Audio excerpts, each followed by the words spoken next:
স্বাগতম দর্শক বন্ধুরা। আম, আজকে একটা অতীব গুরুত্বপূর্ণ বিষয় নিয়ে আলোচনা করব, প্রেগন্যান্সি রিলেটেড বা গর্ভাবস্থা রিলেটেড।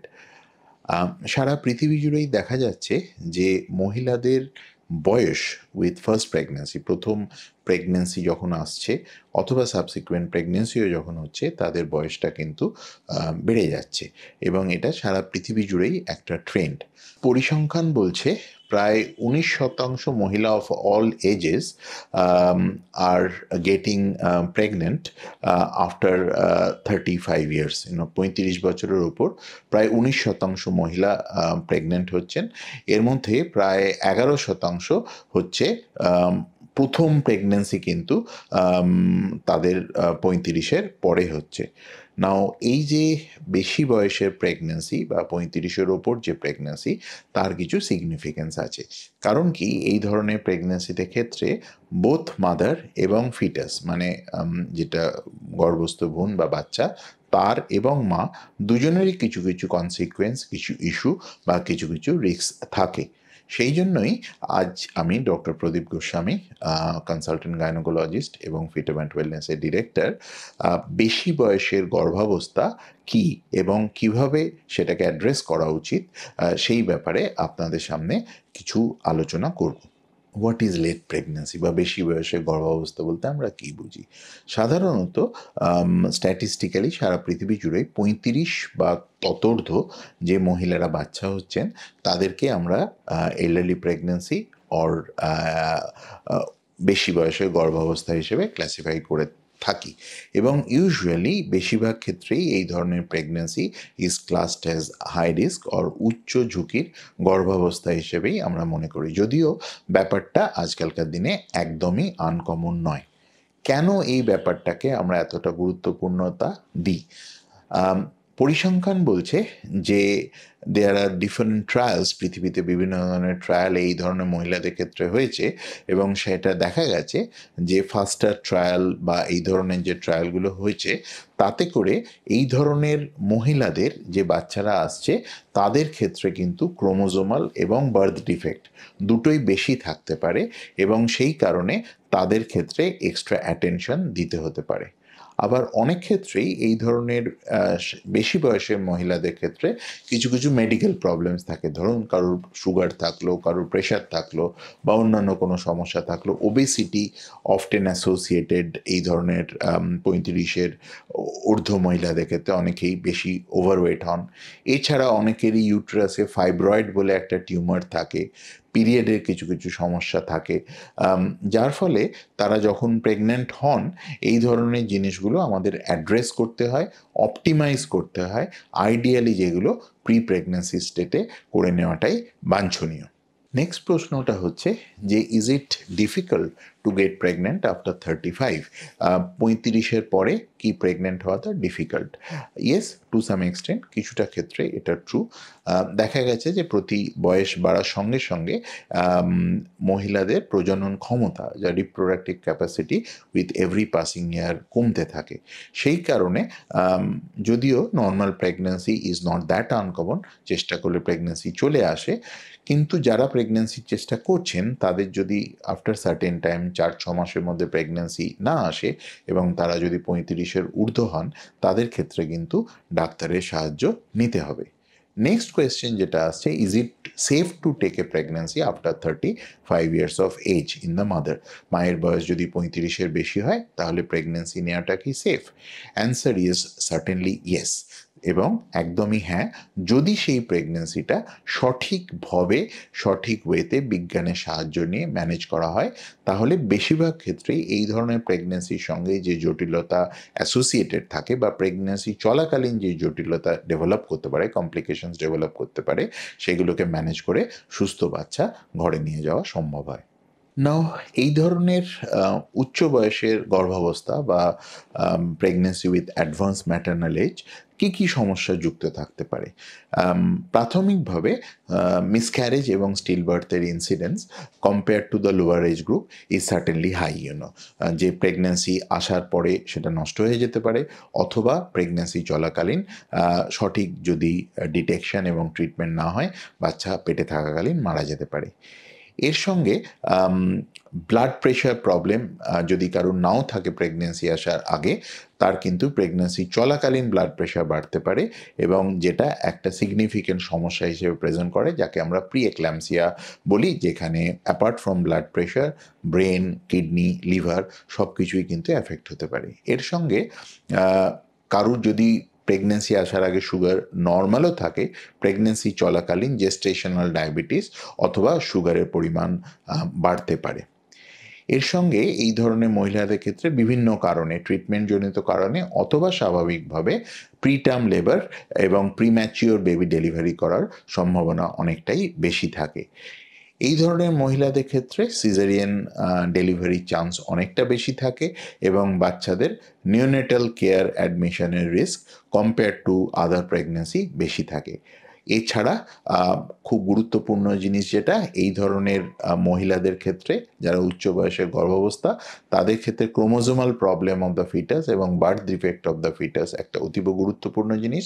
ডাউন সিনড্রোমের কথা আজকালকার দিনে অনেকেই জানেন, যেটা 21 নম্বর ক্রোমোজোমের একটা সমস্যা, এবং যেটা থাকলে বাচ্চাদের বুদ্ধির বিকাশটা ঠিকঠাক হয় না এবং তারা নর্মাল লাইফ লিড করতে পারে না। মায়ের বয়স 35 হলে এই ধরনের জিনিসের চান্সটা বেড়ে থাকে। আমরা যদি যে কোনো এজের রিস্কের কথা ভাবি, অ্যাভারেজ রিস্ক হচ্ছে 1 in 700, মানে যে কোনো বয়সের প্রেগনেন্সি মহিলাদের প্রেগনেন্সি ক্ষেত্রে 700 ভাগের মধ্যে একবার চান্স থাকে 21 নম্বর ক্রোমোজোমের সমস্যা বা ডাউন সিনড্রোম হবার।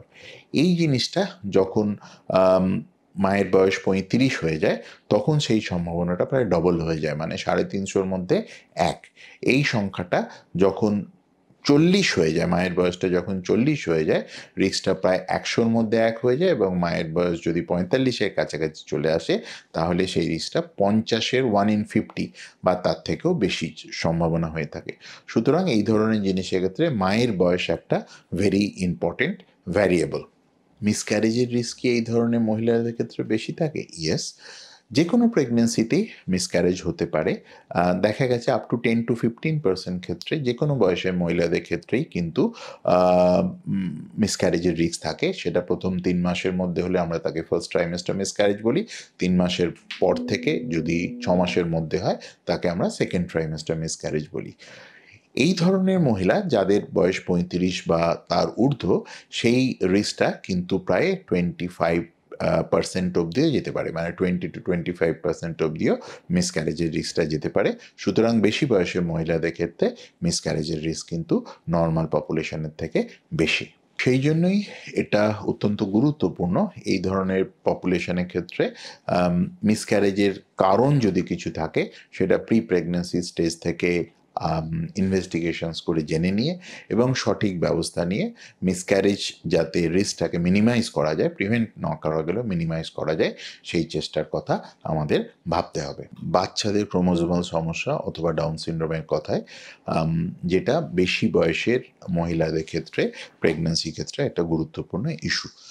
এই ধরনের কোনো সমস্যার ইম্পর্টেন্সটা যেটা হচ্ছে যে, এই ধরনের সমস্যা থাকলে সেটা কিন্তু কিওর করা যায় না কোনো ওষুধ, ইঞ্জেকশন বা অপারেশনের সাহায্যে, এটা সারা লাইফের সমস্যা হয়ে যায়। কিন্তু গুড থিং যে এই ধরনের সমস্যা থাকলে আজকালকার দিনে বিজ্ঞানের সাহায্যে আমরা কিন্তু সেটা মোটামুটি 3 থেকে 4 মাসের মধ্যেই একদম পুরোপুরি ডিটেক্ট করে ফেলতে পারি যে বাচ্চাটা এই ধরনের কোনো সমস্যা আছে কি না।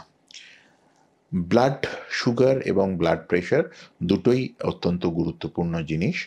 ইভেন ইফ যদি সুগার প্রেশার নর্মালও থাকে, তাহলেও কিন্তু প্রেগন্যান্সি চলাকালীন বোথ ব্লাড প্রেশার এবং ব্লাড সুগার বাড়তে পারে। আর একটা গুরুত্বপূর্ণ ইস্যু এই ধরনের প্রেগন্যান্সিদের ক্ষেত্রে বাচ্চার গ্রোথ। অনেক সময় দেখা গেছে যে এই ধরনের বেশি বয়সের মহিলাদের ক্ষেত্রে প্রেগন্যান্সি চলাকালীন পার্টিকুলারলি যদি ব্লাড প্রেশার বাড়ে, বাচ্চার গ্রোথ অ্যাডিকুয়েট হয় না। আবার উল্টোটাও হতে পারে, যদি প্রেগন্যান্সি চলাকালীন বা প্রেগন্যান্সি আগে থেকে সুগারের সমস্যা থাকে বা প্রেগন্যান্সি চলাকালীন সুগারের সমস্যা ডেভেলপ করে, সুতরাং বাচ্চাদের ওভারগ্রোথ হয়, যেটাও কিন্তু সেটা থেকেও কিন্তু কমপ্লিকেশন হতে পারে। ছোট বাচ্চা যেমন আমরা পছন্দ করি না, সেরকম খুব বড় বাচ্চাকেও আমরা চাই না।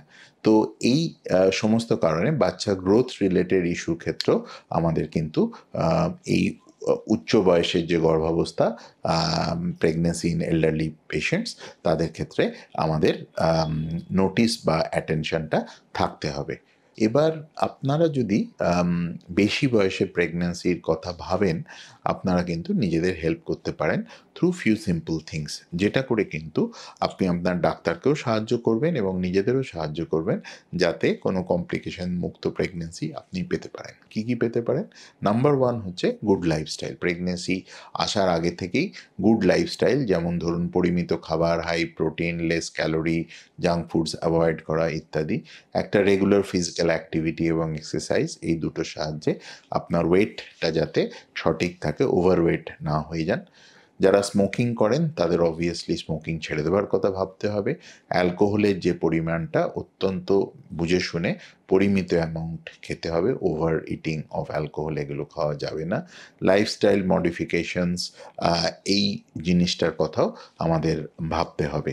তো এই ছোটোখাটো জিনিসগুলোর সাহায্যে কিন্তু আপনি আপনাকে হেল্প করতে পারেন যাতে প্রেগন্যান্সি আসলে পরে, যদিও আপনার বয়স 35-এর বেশি, আপনি কিন্তু রিলেটিভলি লেস কমপ্লিকেশনস বা নো কমপ্লিকেশনস নিয়ে বাচ্চা ডেলিভারি করতে পারেন।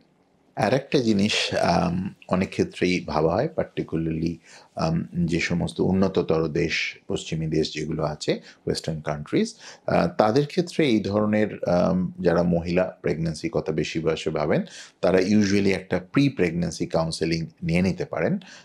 এবং সেক্ষেত্রে ফলিক অ্যাসিড বলে একটা ভিটামিন আছে যেটা বাচ্চার ব্রেন এবং স্পাইনাল কর্ড ডেভেলপমেন্টে হেল্প করে, সেইটা আমরা প্রেগন্যান্সি আসার আগে থেকেই মহিলাদের দিয়ে থাকি, যাতে প্রেগন্যান্সি চলাকালীন যখন অর্গ্যানোজেনেসিস বা অর্গান ফর্মেশন হয় তখন যাতে বাচ্চা ব্রেন এবং স্পাইনাল কর্ডটা সঠিকভাবে ডেভেলপ করে। এর সঙ্গে যদি কোনো মেডিকেল প্রবলেমস থাকে সেটাকে অপটিমাইজ করে আমাদের মহিলাদের শরীরের যে condition, blood pressure, blood sugar, অন্য কোনো যদি মেডিকেল প্রবলেমস থাকে সেটা যাতে ঠিক করে নিয়ে অপটিমাম অবস্থাতেই তারা প্রেগন্যান্সির ক্ষেত্রে যেতে পারেন, সেটার কথা ভাবতে হবে। এই ধরনের প্রেগন্যান্সি আসার পরে হোয়াট টু ডু? প্রাথমিকভাবে দেখা গেছে যে উচ্চ বয়সের যে গর্ভাবস্থা or pregnancy with elderly patients, elderly mother, তাদের কিন্তু একটু অভিজ্ঞ সেট আপ, একটু বিশেষজ্ঞ set up, specialist set up, এই ধরনের ক্ষেত্রেই প্রেগন্যান্সি মনিটর বা ম্যানেজমেন্ট করা উচিত। ইউজুয়ালি ফিটো ম্যাটার্নাল এক্সপার্টদের যে সেট আপগুলো থাকে, এই ধরনের সেট আপে এই প্রেগন্যান্সির ম্যানেজমেন্টটা বেশিরভাগ ক্ষেত্রেই অর্গানাইজড হয়। মাল্টিডিসিপ্লিনারি ক্ষেত্রে যেখানে ডায়েটিশিয়ান থাকেন, যেখানে অন্যান্য বিষয়ের স্পেশালিস্টরা দরকার হলে সাহায্য দিতে পারেন, এবং যাদের এই ব্যাপারে অভিজ্ঞতা আছে, তাদের ক্ষেত্রে এই অ্যান্টিন্যাটাল ম্যানেজমেন্ট করলে প্রেগন্যান্সি চলাকালীন এবং প্রেগন্যান্সি পরেও যদি কোনো কমপ্লিকেশনস হয় সেটা সঠিকভাবে ডিল করা যেতে পারে। প্রেগন্যান্সি আসলে পরে নর্মালি আমরা আর্লি প্রেগন্যান্সি একটা আলট্রাসাউন্ড করাই, কারণ টুইন প্রেগন্যান্সির অলওয়েজ একটা রিস্ক থাকে। অনেক ক্ষেত্রে এই ধরনের প্রেগন্যান্সি আসার আগে আমাদের কিছু ওভিউলেশন ইন্ডাকশন মেডিসিন দিতে হয়, যার ফলে অনেক সময় টুইন প্রেগন্যান্সি আসতে পারে এই বেশি বয়সের মহিলাদের ক্ষেত্রে, এবং সেটা যাতে জানা থাকে আলট্রাসাউন্ডের সাহায্যে এবং সঠিক স্টেপসগুলো নেওয়া যায় ম্যানেজমেন্ট ওয়াইজ, সেটা কিন্তু গুরুত্বপূর্ণ। সবথেকে গুরুত্বপূর্ণ হচ্ছে 3 থেকে 5 মাসের মধ্যে বিশেষ আলট্রাসাউন্ডের সাহায্যে বাচ্চার ডাউন সিনড্রোম টেস্ট করা, এবং যদি কোনো সন্দেহ থাকে তাহলে অ্যামনিওসিনটেসিস অথবা সিভিএস, যেটা হচ্ছে প্রিন্যাটাল ইনভেসিভ প্রসিডিওর্স, মায়ের ইউট্রাস থেকে ভ্রূণের কোষ সংগ্রহ করে সেটা আমরা পরীক্ষা করে দেখতে পারি সেক্ষেত্রে ডাউন সিনড্রোম বা এই ধরনের কোনো সমস্যা আছে কিনা, এবং এটার সাহায্যে 100% ডিটেকশন সম্ভব। নতুন একটা টেস্টের কথা কখনো কখনো আমরা শুনে থাকি, যেটাকে এনআইপিটি অথবা নন ইনভেসিভ প্রিন্যাটাল টেস্ট বলা হয়, যেটা সাহায্যে মায়ের রক্ত থেকে ভ্রূণের ডিএনএ কালেক্ট করে আমরা বুঝতে পারি এই ধরনের ডাউন সিনড্রোম হওয়ার সম্ভাবনা কতটা, এবং সেটাও কিন্তু বেশ ভালো টেস্ট, এবং পার্টিকুলারলি ডাউন সিনড্রোমের ক্ষেত্রে 99.9% অ্যাকুরেসি নিয়ে আমরা বলে দিতে পারি যে এই সমস্যাটা থাকবে কিনা। এটা like any other blood test, সব ক্ষেত্রে প্রযোজ্য নয়, কিন্তু বেশিরভাগ ক্ষেত্রেই এই ধরনের টেস্ট আমরা ইউজ করতে পারি, যদিও কম্পেয়ার টু নর্মাল আলট্রাসাউন্ড এবং ব্লাড টেস্টের থেকে এই টেস্টটা একটু বেশি হলেও কস্টলি। এরপরে বাচ্চার যখন পেটে থাকাকালীন 5 মাস বয়সে 18 থেকে 20 সপ্তাহের মধ্যে ভ্রূণের আমরা আল্ট্রাসাউন্ডের সাহায্যে প্রতিটা অর্গ্যান চেক করি, যেটাকে অ্যানোমালি বা অ্যানাটমি স্ক্যান বলা হয়। এটা বেশি বয়সের মহিলাদের ক্ষেত্রে অত্যন্ত গুরুত্বপূর্ণ। ইনে সঠিক set up, fetal medicine set আপে প্রপার এক্সপার্টাইজ এবং মেশিনের সাহায্যে আমরা মাথার চুল থেকে পায়ের নখ অবধি পরীক্ষা করে কোনো যদি সমস্যা থাকে সেটাকে আইডেন্টিফাই করতে পারি। যদি তার কোনো প্রতিকার সম্ভব হয় সেটা আমরা পেটে থাকাকালীন অথবা জন্মের পরে আমরা করতে পারি। এরপরে ultrasound also plays a very important role in further growth management of the baby. যেটা আমি আগেই বলেছি, এই ধরনের মহিলাদের ক্ষেত্রে বাচ্চাদের গ্রোথ ডিসক্রিপেন্সি মানে ছোট বাচ্চা অথবা বড় বাচ্চা হতে পারে, এবং যেটা আল্ট্রাসাউন্ডের সাহায্যে 7 মাস এবং 8 মাস বা 8.5 মাসে আমরা আল্ট্রাসাউন্ডের সাহায্যে বাচ্চার গ্রোথ, ব্লাড ফ্লো এবং জলের পরিমাণ চেক করে আমরা বুঝতে পারি যে বাচ্চার গ্রোথটা সঠিকভাবে হচ্ছে কিনা। এর সঙ্গে blood pressure monitoring, close clinical care, মানে নর্মালি যেটা অ্যাভারেজ প্রেগনেন্সিতে যতটা ক্লিনিক্যাল কেয়ার বা ডাক্তার কন্ট্যাক্ট বেশি থাকে বা নার্সিং কন্ট্যাক্ট যতটা থাকে, তার থেকে এই ধরনের মহিলাদের ক্ষেত্রে আরেকটু বেশি সাবধানতা বা ডাক্তারদের সঙ্গে কন্ট্যাক্টটা আরেকটু বেশি হওয়া বাঞ্ছনীয়। Obviously, communication plays a very important part in this sort of pregnancy, যেখানে কিন্তু সেন্সিটিভিটি এই ধরনের মহিলাদের ক্ষেত্রে যে কমপ্লিকেশনের রিস্ক থাকে, অনেক সময় তারা অত্যন্ত নার্ভাস থাকেন এবং সেটাকে প্রপার ওয়েতে কাউন্সেলিংয়ের সাহায্যে সায়েন্টিফিক্যালি এক্সপ্লেন করে এবং সায়েন্টিফিক প্রিভেন্টিভ এবং ট্রিটমেন্ট ওয়াইজ স্টেপ নিয়ে আমরা পুরো ব্যাপারটাকে অত্যন্ত অর্গানাইজড ওয়েতে কন্ট্রোল করতে পারি।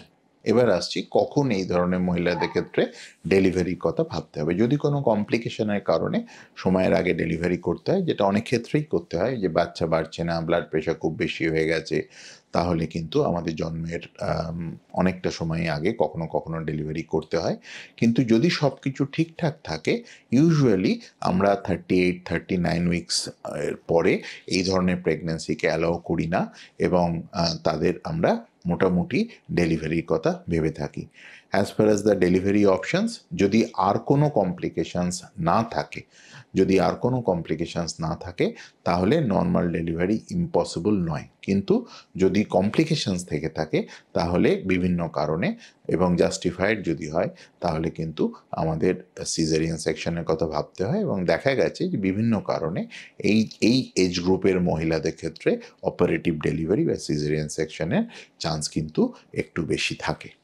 এবার একটু লাইটার নোটে আসবো। বেশি বয়সে প্রেগন্যান্সি কোনো অ্যাডভান্টেজ আছে কি? মোস্ট সার্টেনলি আছে। কারণ যারা একটু বেশি বয়সে প্রেগন্যান্সি নিচ্ছেন তারা মেন্টালি মোর ম্যাচিওর হন, যার ফলে তাদের মাদারহুড ডিসিশনস বা বাচ্চা ম্যানেজমেন্টটা পার্টিকুলারলি আর্লি স্টেজে অনেকটা ম্যাচিওর হয়। এর সঙ্গে তারা ফিনান্সিয়ালি মোর স্টেবল থাকেন, যে কারণে আর্থিকভাবে তারা মোর সচ্ছল থাকেন, যে কারণে প্রেগন্যান্সি চলাকালীন এবং প্রেগন্যান্সির পরে বেশ কিছু সুবিধা আমরা আশা করতে পারি। এটা একটা কিন্তু অত্যন্ত গুরুত্বপূর্ণ বিষয় বলে আমার মনে হয়, যে সমস্ত কিছুই যে ভয়ের ব্যাপার বেশি বয়সে প্রেগন্যান্সিতে সেটা নয়, কিছু কিছু অ্যাডভান্টেজও আছে। তবে এটা নয় যে প্রেগন্যান্সি সঠিক সময়ে হওয়া উচিত। বেশিরভাগ প্রেগন্যান্সি 35-এর আগে ডেলিভারি হয়। কোনো কারণে কেউ যদি সেটা না পারেন তাহলেও কিন্তু কোনো ডিসহার্টেন বা চিন্তার খুব বিরাট কোনো কারণ আমার মনে হয় না। ইন সামারি, আমার যেটা অভিজ্ঞতা, প্রায় 25 বছরের অবস্টেট্রিক্স করার পরে যে অভিজ্ঞতা, সেটা থেকে আমার মনে হয় age is only a number. সুতরাং ইভেন 35 বা ইভেন 40 পরেও বেশিরভাগ মহিলারই প্রেগন্যান্সি সাকসেসফুল হবেন এবং তারা সুস্থ বাচ্চা নিয়ে নিজেরা সেফ থেকে বাচ্চা নিয়ে বাড়ি যেতে পারবেন। কিন্তু at the same time it is important to we stay কশাস, সাবধান থাকতে হবে এবং সঠিকভাবে এই ধরনের প্রেগন্যান্সি বিজ্ঞানকে ফলো করে এগোতে হবে। এই ধরনের প্রেগন্যান্সির যে ম্যানেজমেন্ট সেটা প্রি প্রেগন্যান্সি স্টেজ থেকেই শুরু হওয়াটা বাঞ্ছনীয়। ডাক্তারের পরামর্শ থেকে শুরু করে বেসিক হেলথ চেক আপ এগুলো করিয়ে নেওয়া, ফলিক অ্যাসিড প্রেগন্যান্সি আসার আগে থেকে নেওয়া, কারোর যদি কোনো মেডিকেল কন্ডিশন থাকে সেটাকে অপটিমাইজ করে নেওয়া বাঞ্ছনীয়। প্রেগন্যান্সি চলাকালীন গর্ভস্থ বাচ্চা সুস্থ কিনা সেটা আল্ট্রাসাউন্ড, ব্লাড টেস্ট, দরকার হলে অ্যামনিওসিনটেসিস বা সিবিএস এর মাধ্যমে পরীক্ষা করে নিতে হবে। Ultrasound plays a very important part apart from doctor's experience, যেটা সাহায্যে বাচ্চার গ্রোথটা ঠিক হচ্ছে কিনা সেটা বোঝা যাবে। আর এই ধরনের প্রেগন্যান্সির ক্ষেত্রে যারা অভিজ্ঞতা আছে সেই ধরনের ডাক্তার সেট আপে মানে ম্যাটার্নাল এবং ফিটাল মেডিসিন এক্সপার্টদের কাছে ম্যানেজমেন্ট করালে অনেক ক্ষেত্রেই কিন্তু বাড়তি অ্যাডভান্টেজ পাওয়া যায়। আজকালকার দিনে এটা বাস্তব যে age of first pregnancy is increasing. প্রত্যেককে সাবধান থাকতে হবে এবং সঠিক পদ্ধতিগুলো অবলম্বন করে সুস্থ বাচ্চা নিয়ে বাড়ি যেতে হবে।